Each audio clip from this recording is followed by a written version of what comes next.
자, 여러분은 지금 소통 테이너 오종철 그리고 욕 테라피스트 이영석이 진행하고 있는 꼴찌들의 통쾌한 승리 172회 차세대 크리에이터 우리 토미 선생님과 함께하고 계십니다. 어서 오세요. 반갑습니다. 리모델링 부동산 그러니까 각 이제 분야가 다른데 자 우리가 부동산 리모델링을 그럼 이렇게 초보자들에게 좀 추천하시는 편이세요? 사실 이런 거죠. 여러분들이 만약에 내가 은퇴 이후에 좀 월세를 받으면서 좀 시간적으로 내가 좀 자유롭고 싶다. 그죠? 여러분들이 많이 이제 평소에도 시간에 많이 쫓기시잖아요. 그렇죠. 사실은 이제 제가 단어를 막 생각해 볼 때 돈이 많은 사람보다 저는 시간이 많은 사람이 굉장히 부럽거든요. 시간 부자가 진짜 시간 부자래잖아요. 부자가 진짜 부자인 것 같아요. 예. 왜냐하면 그 시간을 얻으면 제가 다른 거를 뭘 할 수 있는 기회비용을 얻는 거잖아요. 그래서 항상 이제 저는 예를 들면 모두 뭐 대부분이 마찬가지겠지만 직장 생활에 어떻게 해요? 대부분의 시간을 쏟아내지 않으면 그 뭐 보상을 받을 수 없는 굉장히 우리가 하드하게 일을 하는 한국 사람인데 최근에 이제 제가 뭐 미용실에 갔더니 미용실 원장님이 그러시더라고요. 요즘에 이제 여성분들이 그 아침에 일터에 빨리 나가려고 머리를 막 잘라달라고 한대요. 짧게 이렇게 그냥 머리 감고 바로 그냥 털고 나갈 남자처럼. 근데 이제 원래 남자랑 여자랑 준비 시간이 다른 게 여자분들은 좀 그래도 발라야 되고 이것도 말리고 해야 되잖아요. 그러다 보니까 남자분보다 더 한 30분 정도 더 걸리거든요. 시간. 그러니까 경쟁력이 떨어지는 거예요. 근데 여성분들이 지금 직장에 나가시면 여성이라고 봐주는 게 없잖아요. 그렇죠. 전쟁이거든요. 그러다 보니까 여성분들이 이제는 막 예쁜 것도 다 포기하고 직장을 나가야 되는. 그래서 최근에 이제 불황이고 이러다 보니까 직장에서 한 500 정도 급여가 되면 대부분 그 리스트에 올라간대요. 아이고. 근데 그 리스트 올라간 것 중에 여성이 또 1번으로 있다는 거예요. 그리고 이제 뭐 여성이 출산을 했다. 그러면 팀장이 이렇게 이제 뭐 그 병문안 와가지고 진짜 나올 거야 나중에 뭐 이렇게 이제 얘기를 한다는 거예요. 이게 실제 이제 그 현실의 얘기인데 그래서 참 그런 걸 보면 여성분들이 정말 더 부동산이나 아니면은 부동산 아니더라도 은퇴 후에 본인이 어떤 이런 시간 부자가 되면서도 뭔가 어디서든 돈이 들어오는 시스템에 대해서 젊었을 때부터 연구를 해야 되지 않나 그런 생각을 해요. 그렇군요. 자, 그러면 우리가 리모델링 투자를 할 수 있는 첫 시작은 어떻게 하면 좋을까요? 그래서 만약에 이제 여러분들이 그 뭐 임대용이건 아니면 내가 살 집이건 아니면 여러분들이 신혼부부 분들이라도 요즘에 단독주택에 되게 관심이 많으시거든요. 그랬을 때 정말 집이 싸다고 한다면 여러분들이 직접 고지신다고 한다면 그 집은 일단 어때요? 시중 가격보다 훨씬 내가 일단은 처음부터 싸게 구매를 하시는 거잖아요. 그리고 어쨌건 나는 실거주기 때문에 뭐 이 집이 오르건 안 오르건 그 집 안에서 삶을 영위하실 거잖아요. 그래서 그때는 리모델링의 어떤 기법이나 기술만 장착이 되면 되는 거예요. 어쨌건 그 집의 수명을 연장시키면서 사시기 때문에. 그래서 여러분들 그 집을 보셨을 때 아까 제가 말씀드린 것처럼 많은 분들이 페인트를 뭘 예쁜 색을 칠하고 여기는 벤치를 놓고 그 다음에 옥상에다 정원 이런 생각만 많이 하세요. 대부분 거의 100% 정도 그런 생각을 많이 하시는데 중요한 건 뭐냐면 여러분 설비와 단열이에요. 설비는 우리 몸의 피와 같아요. 혈관과 같아요. 그래서 물이 나오고 가스가 나오고 전기가 나오는 그 배관 모든 설비를 통틀어서 우리가 설비라고 하는데 그게 어때요? 한 30년 되면은 굉장히 노후화됐겠죠, 그죠? 녹도 쓸고. 그래서 정말 그 우리가 전체적으로 주택이 다 매립형으로 해서 콘크리트 안에 묻혀 있어요, 그 파이프들이. 그래서 저희가 이제 현장에서 공사를 하다 그걸 깨보면 녹 때문에 거의 그 호수가 막혀 있을 정도로 한 20년만 지나도 굉장히 녹이 슬어 있거든요. 그 물을 우리가 먹고 있는 거예요, 사실은. 그래서 굉장히 씻고 있고 굉장히 이제 안 좋은 거죠. 뭐 정수를 한다고 해도 좀 찝찝하죠, 그죠? 그래서 서울시에서는 그래서 그 서울시에서 원래 물이 오잖아요. 그거를 전체적인 배관을 천천히 고치고 계세요. 지금 교체를 하고 계시는 작업을 하는데 일단은 그 서울시에서 그 서울 전체 시에서 오는 물 그 배수구 말고도 우리 집으로 들어오는 것들을 우리가 고쳐야 되거든요, 소유주가. 그래서 사실은 이쁘게 고치는 거 전에 그런 설비 점검, 그다음에 전체적인 뭐 배관 점검, 그다음에 뭐 아까 말씀드렸듯이 단열 점검. 단열이 왜 중요하냐면 여러분들이 이제 등산 가실 때 겨울이면 그냥 이렇게 뭐 잠바 입고 가는 것보다 겨울에 뭐 기능성 네일이라고 하나요? 기능성 안에. 예, 안에 입는 거. 네네. 그걸 뭐라 그러죠? 요즘은 유니클로 기준으로 그걸 에어 예. 뭐라고 그러지 않나요? 그 얇은 거 에어텍? 있잖아요. 아, 에어텍. 예, 히트텍. 히트텍. 예. 히트텍. 내복이라고 얘기하는 사람은 거의 이제 옛날 사람들이다. 그게 이제 굉장히 기능성 옷들이 요즘 많이 나오잖아요. 유럽에는 지금 그 옷을 이렇게 주먹만하게 접어가지고 맞아. 직장 나갈 때 이제 비 오면 그걸 입고 그다음에 이제 좀 비가 거치면 그거를 접어가지고 이렇게 가방에 넣고 이런 식으로 옷 자체 굉장히 진화를 많이 했거든요. 그런 것처럼 그 히트텍 같은 개념이라고 보시면 돼요. 단열은 우리 집이 옛날에 이제 70년대 80년대 지어진 집은 단열이 아예 한 해도 안 돼 있다고 보시면 돼요. 그냥 시멘트 벽만 세워져 있다. 그 굉장히 춥겠죠. 기능이 없으니까. 그래서 만약에 여러분들 리모델링을 하실 때 그런 단열을 안팎으로만 한 번 더 해주시면 새 집 같지는 않더라도 그 실내 온도차가 굉장히 좀 상승시킬 수 있는 팁이라고 말씀드릴 수 있겠죠. 그래서 그런 기능적인 거를 개선시키면 정말 흉가도 멋지게 내가 따뜻하게 살 수 있는 집이 될 수 있다. 그래서 정말 저희 강의 때도 많이 소개를 드리지만 정말 그 허물어져 가는 그런 집들을 싸게 매입을 해가지고 거기를 이제 뭐 지방에서 올라온 뭐 청년들이라든지 이런 분들한테 임대를 많이 주고 있거든요. 실제로 그러다 보니까 수익률이 이제 거의 10% 15%가 넘어가죠. 예. 그러면 그냥 샀을 때 물건하고 내가 리모델링을 조금이라도 투자해서 그걸 고쳐내면 그러면 그 뭐 전세 가격이라든지 이런 게 차이가 나나요? 차이가 나죠, 여러분. 차이가 많이 납니다. 보증금이 일단 많이 점프가 되고요. 보증금이 뭐 3, 4배 정도 점프가 되고, 월세 같은 경우에도 거의 이제 극대화를 하면 2배 이상 점프가 되는 경우가 있어요. 근데 많은 사람들이 이제 그런 공포감이 있기 때문에 뭐 곰팡이가 많이 핀 집이라든지 아니면 너무 낡아서 막 그런 내가 손댈 수 없는 범위다라고 생각했을 때 들어오지 않거든요. 그 집을 살려고 하지 않거든요. 근데 사실 저희가 이제 전통적인 거, 예를 들면 우리나라의 한옥 같은 거 있잖아요.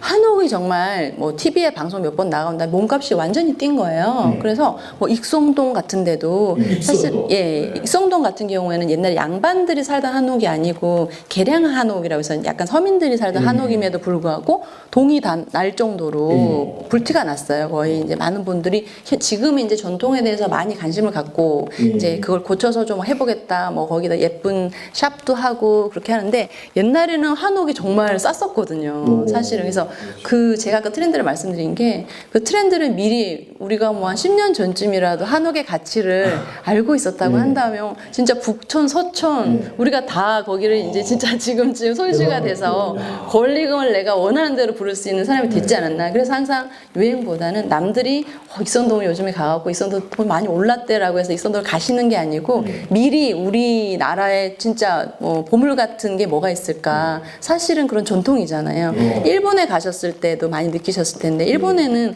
전통에 대해서 거의 어마어마할 만큼 그렇게 그 프로텍트를 하고 굉장히 지키려는 노력을 많이 하고 그다음에 뭐 맛집이라든가 이제 그 동네의 어떤 그 행사 그런 전통적인 행사를 꾸준히 하잖아요. 옛날부터 그게 맥을 이어져 내려오니까 주민들이 굉장히 참여도 맞아요. 지역 축제도 되게 활발하게 돼 있고 그런 것들이 다 이제 뭐 캐릭터 상품이나 이렇게 산업하고 연동돼서 무슨 어디 마을만 가도 막 그 마을을 대표하는 캐릭터가 있는데 그게 너무 이쁜 거예요. 그래서 나중에 이게 뭐였냐 그러면 그게 다 도깨비였고 다 귀신이었는데 그걸 다 캐릭터화로 하니까 그걸 애들이나 젊은 애들도 같이 그걸 막 구매해서 차고 다니는 정도니까. 그래서 저는 이렇게 그 세계 여러 나라를 가보면 그 나라마다 고유의 그런 행사들이 있잖아요. 그리고 이제 페스티벌 같은 것도 있고, 뭐 우리가 생각했을 때 뭐 저런 맥주를 갖다가 뭐 큰 통에 부어가지고 쟤네 뭐 먹는 걸로 장난치냐 우리는 또 그렇게 얘기할 수 있지만 그들은 굉장히 즐거워하고 아이처럼 이렇게 해맑게 웃는 거 어른이 그럴 일이 많이 없잖아요 우리가. 근데 우리는 그렇게 살아야 되거든요 사실.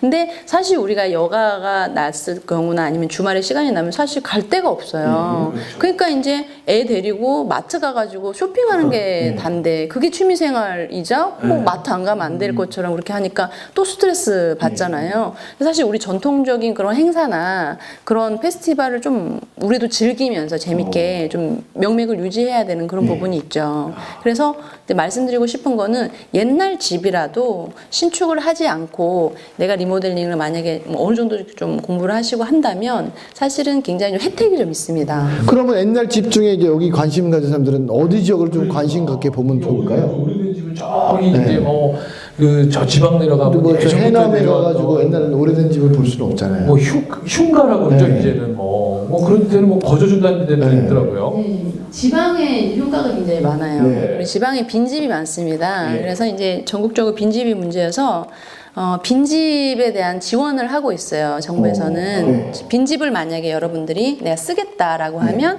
그냥 여러분들이 고치고 여러분들이 쓸 수 있어요. 공짜로. 빈집 뱅크라고 해가지고 그거 이제 원래 일본에서 했던 그 정책인데 우리나라에도 빈집이 많아지면서 우리나라도 그걸 도입을 해서 빈집을 하고 있습니다. 예. 서울에도 이제 몇 군데 있습니다. 근데 약간 교통이 좋지 않고 뭐 너도 나도 막 거기 갈 거 아니에요. 그래서 교통이 좋지 않고 약간 슬럼화된 지역, 약간 이제 외곽 지역에 빈집 프로젝트를 하고 있습니다. 그래서 집주인 입장에서는 사람이 살지 않으면 이제 흉가가 되는 거잖아요. 집이 이제 생명력을 잃으니까 누구라도 들어와서 고치고 살기를 원하죠. 그래서 집주인과 이제 그 지자체에서 그 관계를 이제 맺어줘가지고 집주인한테 동의를 받고 이렇게 서류를 작성을 해서 그 집을 이제 여러분들이 고치고 사용을 할 수 있는 거예요. 자, 아무튼 또 이게 부동산 리모델링은 그러면 어떤 분들한테 좀 추천해주고 싶으세요? 부동산 리모델링은 제가 아까 이렇게 좀 막 발품 다 열심히 팔고 다니는 분들 네. 아니면 또 어떤 분들 있을 거 아닙니까? 네, 부동산 리모델링은 은퇴를 고민하시는 분들한테 제가 추천을 드리고 싶습니다. 은퇴를 고민하시는 예. 왜냐하면 그냥 인테리어, 아파트 인테리어는 별로 큰 일이 아니에요. 아 그래요? 예, 아파트 인테리어는 대부분 뭐 새 빠지고 났을 때 뭐 도배하고 뭐 바닥 정도, 뭐 싱크 정도만 이렇게 되게 간단한 일이잖아요. 근데 만약에 다가구다. 그다음에 뭐 다세대다, 단독주택이다 했을 때 은퇴를 이제 하신 분들은 보통 이제 뭐 은퇴 자금을 3억에서 5억 정도 목돈을 가지고 계신데 그거에 대한 유혹이 굉장히 많은 거예요. 그걸 이제 뭐 어디서 불려주겠다, 나한테 투자해라, 뭐 오피스텔을 사라, 그리고 뭐 주식을 해라. 그렇죠. 근데 정말 잘못하면 내 모든 재산이 이제 한숨에 날아가는 결과가 되잖아요. 그래서 이제 물론 저는 이제 뭐 무조건 부동산을 하라는 건 아니지만 차라리 내가 장사에 미숙하고 그냥 잘 모르는 프랜차이저다 하면 차라리 그냥 다가구 같은 거를 하나 작더라도 내 소유로 된 다가구를 사서 거기는 이제 1, 2층을 새로 주실 수 있고 3층에는 이제 본인이 거주를 할 수 있으니까 대신에 그러면 너무 비싸잖아요. 작은 건물이잖아요. 라고 말씀하시는 분들한테 그 건물을 오래된 건물을 여러분들이 리모델링을 하실 수 있다면 싸게 살 수 있잖아요. 예. 그래서 그렇게 하신다면 은퇴 이후에 내가 확 그 직장 때문에 힘들어 하지 않아도 되고 뭐 어느 정도는 이제 노후 자금으로 좀 비축을 할 수가 있죠. 그리고 지금 말씀 중에 혹시 다가구하고 다세대하고도 구분이 좀 안 되시는 분 혹시 계십니까? 그럴 것 같은데요. 네. 다가구는 뭐고 다세대는 뭡니까? 네. 많은 분들이 이제 또 세금도 많이 궁금해하시고 무서워하세요. 세금 많이 내는 나오는 거 아니에요? 그러시는데 다가구는 1가구 1주택으로 되는 거예요. 내가 그 집을 하나 취득을 하면 그게 이제 그 단독주택처럼 내 이름으로 집이 한 채가 다가구고요. 다세대는 이렇게 여러 명의 세대주가 있는 거예요. 예를 들면 뭐 6세대가 있는 집 다세대라고 보시면 됩니다. 주인 다르고 예, 101호, 102호 주인이 다르다 이렇게 보시면 됩니다. 그래서 다가구와 다세대 주택의 차이점은 소유주가 여러 명이냐 한 명이냐 그 차이로 보시면 돼요. 저 같은 경우는 저는 이렇게 외워요. 이걸 내가 사서 다 갖고 오면 다가구고요. 일일이 다 세대? 그러면 다세는 다세대인 거고. 편하시죠? 이렇게 공부해야 돼요. 다 갖고 오면 1가구 1주택. 그다음에 다세대는 다르게. 자, 시간이 뭐 많이 가요. 자, 벌써 이제 그럼 마지막으로 우리 이제 벌써 또 향후 계획부터 잠깐 좀 여쭤볼까요? 앞으로 아까 차세대 크리에이터로서는 어떤 이제 계획 갖고 계세요? 저는 이제 제 꿈은 제가 세계 어디를 가더라도 비즈니스가 이루어질 수 있는 그런 체제와 시스템을 만드는 게 꿈입니다. 예, 지금 이제 그래서 어느 정도 하고 있고요. 예. 그래서 그러면서 또 많은 사람들에게 영향력을 줄 수 있는 좋은 영향력을 줄 수 있는 사람이 되고자 이제 노력을 하고 있고 많은 사람들이 제가 부동산 투자를 한다고 하면 그 돈밖에 모르는 그런 일 아닌가라는 생각도 많이 하실 수 있잖아요. 당신은 임대인이고 당신은 뭐 부동산이 많으니까 뭐 이런 거 안 해도 되잖아. 강의 안 해도 되잖아. 이런 식으로 약간 이제 빈정거린다고나 할까? 약간 그 남의 부에 대해서 우리나라는 아직까지 조금 그런 부분이 있는 것 같아요. 그래서 그 투자도 좋지만 투자는 사실 제가 하고 싶은 일, 아까 말씀드렸던 여행이라든지 정말 내가 평소에 배우고 싶었던 사실 뭐 그 취미생활 있잖아요. 우리 마음속에는 항상 내가 나중에 시간이 나면 뭐 오토바이를 타야 되겠다, 뭐 서예를 배워야 되겠다, 뭐 기타를 쳐 이런 꿈들을 다 가지고 있었는데 사실 어때요? 우리 항상 예, 바로 앞에 떨어진 일을 하느라고 그걸 배울 시간이 없잖아요. 그래서 저희 쇼가 즉시 반드시 될 때까지 하라는 쇼잖아요. 네. 그래서 여기 재미옥수 프로그램을 보면 그 모든 거를 진짜 실천할 수 있는 그런 컨텐츠들이 굉장히 많아서 저는 이제 그래서 컨텐츠에 굉장히 관심이 많습니다. 그래서 미래적인 컨텐츠와 그리고 그걸 할 수 있는 내가 좋아하는 것들을 여기 계신 여러분들하고 함께 그리고 여기 계신 분들이 또 다 경제적으로 어느 정도 안정이 돼야지만 또 저희랑 같이 놀 수가 있잖아요. 재밌게 놀면서 살아야 되거든요. 우리는 노동을 하기 위해서 태어난 게 아니잖아요. 그렇죠? 그래서 그러기 위해서는 이분들의 부동산에 어느 정도 기본 생활비는 제가 벌게 해드려야 되겠다는 약간 사명감을 가지고 있어요. 그래서 우리 같이 놀기 위해서 우리만의 어떤 그 뭐 정말 부락을 만들어서 재밌게 봉사도 하고 재밌게 일도 하고 우리 블럭 안에서 정말 많은 다양한 직업군들이 있으시잖아요. 의사분도 있고 그다음에 꽃을 파시는 분도 있고 떡집도 있으시더라고요. 그러니까 이 안에서도 굉장히 저희는 생산과 공급이 다 가능한 분들이잖아요. 그래서 저는 이 그룹이 굉장히 좋고 그 정말 차세대 콘텐츠라고 생각해요. 여러분들 그래서 제가 항상 그 빚을 내서라도 해야 될 게 뭐냐면 바로 교육받는 거. 맞습니다. 그 다음에 여행 가는 거. 예. 사실 저는 그건 꼭 빚내서 해야 된다고 생각하거든요. 네. 없는 사람들은 있는 사람은 자기 돈 쓰면 되고 있는데 빚내는 새끼는 또라이잖아요. 네. 그러니까 없는 사람들은 정말 그럴 용기부터 가지면 그 사람이 앞으로 세상을 이끌어갈 사람이 좀 된다고 생각해요. 그 한국 사람들이 많이 이렇게 물건을 사거나 남한테 보여주기식의 어떤 그런 것들을 많이 하잖아요. 사실은 그런 거에 투자를 하지 마시고 이렇게 이제 자기 성장을 할 수 있는 교육, 강의 이런 거에 시간을 보내시면 여러분들이 원하는 거를 다 이룰 수 있을 거라고 저는 생각을 합니다. 자 끝으로 이제 더 이상 안 나오실 것 같아요. 그죠? 그러니까 이제 끝으로 이제 하고 싶으신 얘기 인사와 함께 마무리로 해주시면서 네. 제가 투자 제가 그냥 여기 저보다 훌륭하신 분 많이 오셨겠지만 투자 조언을 좀 드린다면 많은 또 특히 남자분들이 한 방울 좀 노려야 된다. 난 무조건 첫 번부터 건물주가 돼야 된다. 이제 지금 퇴직금 받으면 건물 사야 된다. 건물 사러 뛰어갈란다. 이런 분들이 많으신데요. 그러지 마시길 바라요. 왜냐하면 투자도 근육이 있어야 되고요. 그래서 투자 근육을 키우셔서 점차적으로 이렇게 단계별로 올라가시면 그 과정에서 굉장히 그 성취감을 많이 느낄 수 있거든요. 그래서 처음부터 고래를 잡으려고 하지 마시고 작은 새우라도 여러분들의 여러분 스스로 잡다 보면 나중에 언젠가는 큰 고래를 잡을 날이 오실 거라고 믿습니다. 끝으로 김승호 회장에게 한 말씀 해주세요.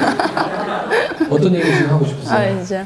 대표님 언제 가시나요? 소주 한잔 하면. 뒷분이 참석하시나요? 네, 해주신다면. 토미 회장님 때문에. 자, 오늘 여기 토미